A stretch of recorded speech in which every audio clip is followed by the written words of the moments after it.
pauwi na tayo, be. So bro, sobrang nakakahilo. Wah, pero na oras na naman tayo nagpanggap na trabaho tayo. Oh, muntik na ako mabungga. Pagbaba ako, sakto din naman may dumaang bike sa bike lane. Malamang bike lane. Ay, doon niya ako bumaba eh. Kababuhan mo. Ayun. Napatlingon lang siya.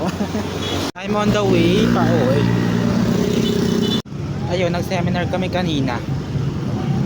At puro tanong tayo be. Dahil yung seminar na grabe naman ang traffic. Ganito para sa Antipolo. Okay. Dahil basura be. Sana makakita ka ng 100. Pero